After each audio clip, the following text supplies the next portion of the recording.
एक बहुत सुंदर स्वर गीत सुनाने जा रही हूँ। अगर आप लोग को अच्छा लगे तो हमारे वीडियो को लाइक करें, शेयर करें और कमेंट में बताएं कि आप लोग को कैसा लगा हमारा स्वर का गीत। एक फूल फूलेला काशी हो दूसर बन बासी हो दूसर बन बासी न हो।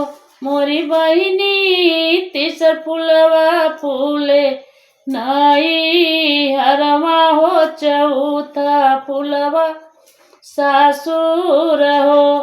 मोरी बहिनी तीसर फूलवा फूले नई हरवा हो। चौथा फूलवा सासुर हो। एक फूल फूलेला काशी हो दूसर बन बासी हो। दूसर बन बासी न हो। मोरी बहिनी तीसर फूल फूले नई हरवा हो। चौथा फूलवा सासुर हो। मोरे बहिनी तीसर फूल फूले नई हरवा हो। चौथा फूलवा सासुर हो। दुअर से आवेला ससुर हो त बहू से रज करे। बहू से रज करे हो। बहू कवन कवन फल खैलू हो। होरिलवा बड़ा सुंदर हो। होरिलवा बड़ा सुंदर हो। दुअर से आवेला ससुर हो त बहू से रज कर। बहू से रज करे हो। बहू कवन कवन फल खैलू हो। होरिलवा बड़ा सुंदर हो। होरिलवा बड़ा सुंदर हो।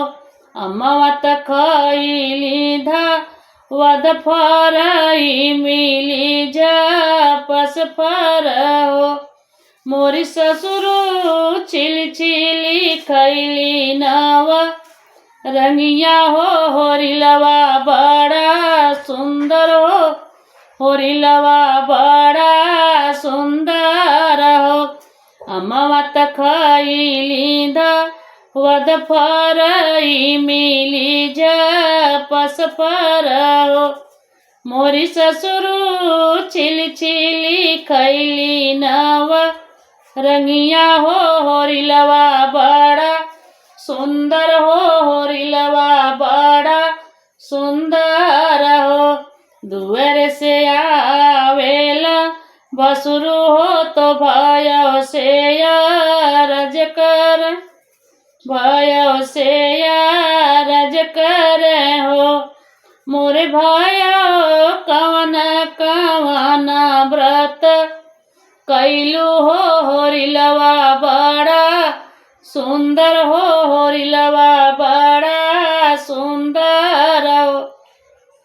दुअर से आवेला भसुर हो त भयो से रज कर। भयो से रज कर हो। मोरे भयो कवन कवन व्रत भूखलू हो। बबुलवा बड़ा सुंदर हो। बबुलवा बड़ा सुंदर हो। कार्तिक केरी एकादशिया हो तयवरु दुआ दसिया हो। तयवरु दुआ दसिया न हो। मोरे भसुर रोज भूखियात वार हो। होरिलवा बड़ा सुंदर हो। होरिलवा बड़ा सुंदर हो।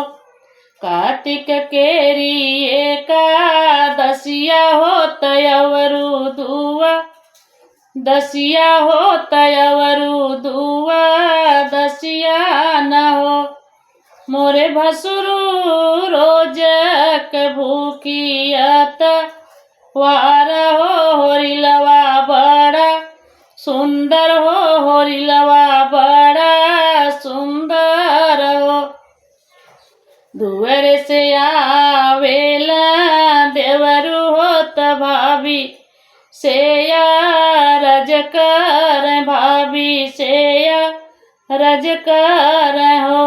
मोरी भाभी कवने चलिकवा संगलो भैलू हो होरिलवा बड़ा सुंदर हो होरिलवा बड़ा सुंदर हो।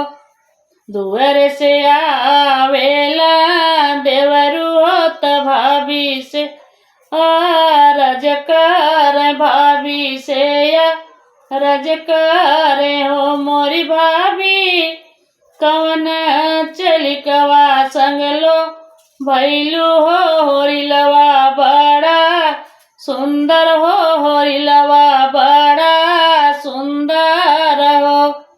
सूतल रहली रंगमा हलिया हो सपनावा में देवरू संगे हो। सूतल रहली रंगमा हलिया हो सपनवा में देवरू संग हो। मोरी देवरू ओइसे होरिलवा बड़ा सुंदर हो होरिलवा बड़ा सुंदर हो।